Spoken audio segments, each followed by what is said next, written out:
বন্ধুরা, আজকে আমরা শিখব একটি সমকোণী ত্রিভুজ এবং এর বিভিন্ন বাহুর যে মান নির্ণয়ের পদ্ধতি আছে সেই পদ্ধতিগুলো কিভাবে করা যায়। তো এইখানে আমি একটা সমকোণী ত্রিভুজ আর্ট করেছি। এই ত্রিভুজের এইটাকে আমরা যদি থিতা কোণ বিবেচনা করি তাহলে কোণের বিপরীত দিকে যে বাহুটা থাকবে এই বাহুটার নাম হবে লম্ব, এবং সবথেকে বড় যে বাহুটা থাকবে এই বাহুটার নাম হবে অতিভুজ, এবং অতিভুজের নিচে সবথেকে আরেকটা যে বাহু থাকবে এই বাহুর নাম হবে ভূমি। তো পিথাগোরাসের সূত্র অনুযায়ী আমরা অতিভুজ, লম্ব কিংবা ভূমির মান নির্ণয় করতে পারি। তো পিথাগোরাস একটা সূত্র দিয়েছে, সেটা হলো অতিভুজ স্কোয়ার ইকুয়াল লম্ব স্কোয়ার প্লাস ভূমি স্কোয়ার। মানে অতিভুজকে স্কোয়ার করলে যে মানটা পাওয়া যাবে এই মান লম্ব স্কোয়ার এবং ভূমি স্কোয়ারের প্লাস হবে বা যোগফল হিসাবে হবে। তো এইখানে অনেক সময় দুইটা বাহুর মান দেওয়া থাকে কিংবা একটা বাহুর মান দেওয়া থাকে না, আমাদের ত্রিকোণমিতির যে কোনো অঙ্ক করার জন্য এই মানগুলো প্রয়োজন হয়।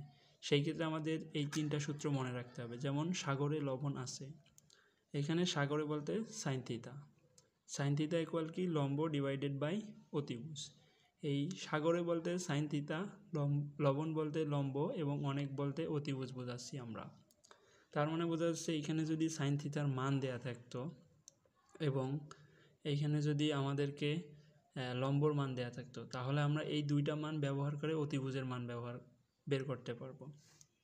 আবার আরেকটি সূত্র কি, যে কবরে ভূত আছে, মানে কস থিতা ইকুয়াল ভূমি ডিভাইডেড বাই অতিভুজ। এইখানে অতি বলতে অতিভুজকে বোঝানো হয়েছে।